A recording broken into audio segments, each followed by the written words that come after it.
So I just found out that the T1000 is real. Check this out.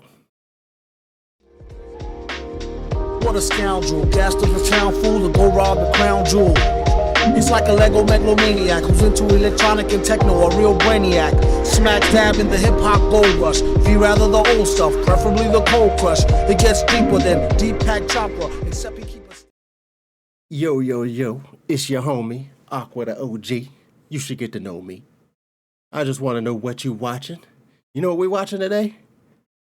Liquid robot. Now they got robots that are liquid? Tell me it ain't so. We got the T1000 before Grand Theft Auto 6? Man, let's roll the tape. This is a slime robot, fully capable of moving in any direction through tiny spaces, around objects, and even grabbing onto things tightly. And here we was worried about AI. it's completely created and controlled by humans. No, it's not Flubber from the movie with Robin Williams, a greatly unappreciated scientific masterpiece. This slime is truly a groundbreaking discovery and creation that could change the future of robotics, medicine, and humanity. Yes, the future of humanity may be impacted by a magnetic turd. Okay, in all seriousness, what exactly is it and why is it significant? Well, we use robots for all sorts of purposes, but they aren't exactly known for their dexterity and nuanced touch, which is why this robot simply learning how to peel a banana without smashing it to bits was a huge breakthrough just this year. Miniature robots have also been created to navigate tight spaces, like these tiny objects coated with a magnetic spray, making the delivery of pills to a very specific part of the body a possibility. And the rise of Other than under the tongue, why would you need to put a pill in a very specific part of the body? Damn.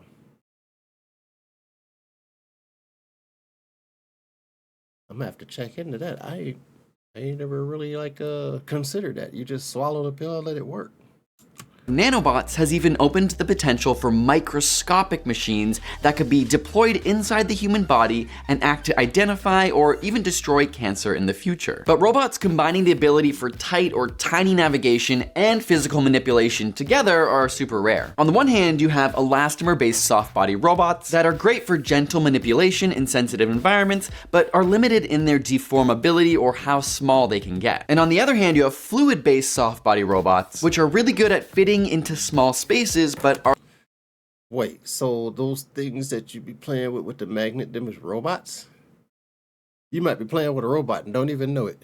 limited by their unstable shape. This is where our slime robot comes in. The slime is made up of a polymer called polyvinyl alcohol and borax, which can actually be created fairly simply. What you end Borax is poisoned. up with is a slimy, blobby-like substance that can act like both a liquid and a solid. This behavior is called viscoelasticity, and it's kind of like when you mix together water and cornstarch and make oobleck, the non-Newtonian substance whose viscosity changes under pressure. If you smack it or touch it really quickly, it acts like a solid, but if handled slowly and gently, it acts like a liquid. The same is true of this slime, but what gives it its unique ability to move are tiny particles of neodymium magnets. Neodymium can create powerful permanent magnets I kind of thought there was a magnet involved, but I didn't know it was no neodymium or whatever he said. Neodymium? Neodymiite? that are super useful when you need a low magnet mass or volume, and in this case, because the slime is so small, the researchers wanted to use tiny magnets with high power. And these magnetic particles within the slime can be manipulated in order to make it travel, rotate, or form different shapes. I'm quite interested in using the magnetic field to drive, this kind of tiny device inside the body.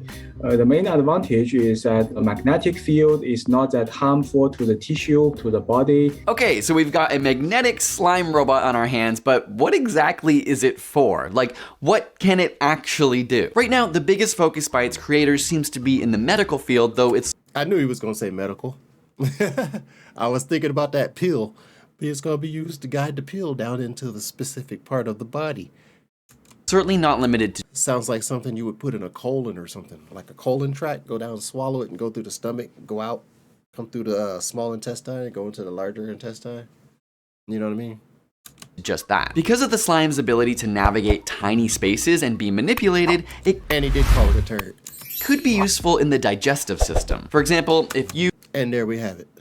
or a child swallowed something toxic like a small battery, the slime could be deployed to wrap around a toxic object and help prevent toxic electrolytes from leaking out. Much like other miniature soft body robots, it could be then what, used you to poop it assist out? minimally invasive surgery or even targeted drug delivery. The slime is able to navigate channels as small as 1.5 millimeters, which is tiny. Like this tiny, so small. They were proven to work on multiple surfaces and substrates in complex environments from plastic to glass, silicone, water, metal, and paper. Ultimately, the slime is extremely versatile, which is rare for conventional liquid-based robots. It can stretch up to 7 times its original Conventional liquid-based robot.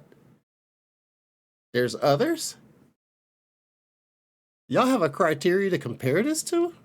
How many liquid robots are there out there? The hell?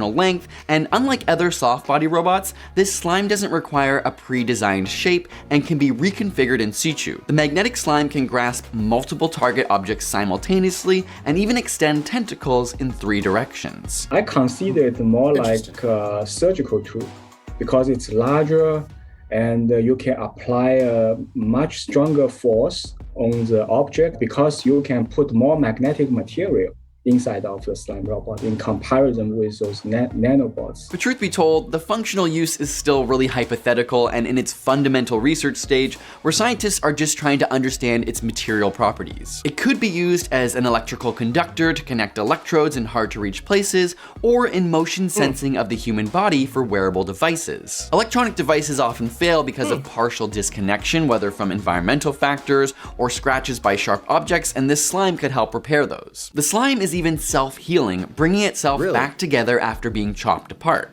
This is because of the high... That's definitely T1000 now. Or was that the 1000? Was that the 1000? We're going with T1000. The other dude that wasn't Schwarzenegger, and not the chick. Even though the chick was badass too. Hydrogen bonds between the borate ions and OH groups, which can occur spontaneously without the help of external sources. And after healing, it maintains its physical integrity and electrical capabilities. The researchers even did a series of tests with LED light bulbs showing the slime self-healing between a circuit and the lights coming back to full strength. The true possibilities are just beginning to be explored this morning, as it's essentially a new type of material, and that will likely be the focus of future experiments with the slime. Of course, it's important to remember that the slime does not have any form of sentience or autonomy, as it's completely controlled by human manipulation, at least for now. And in its current state, the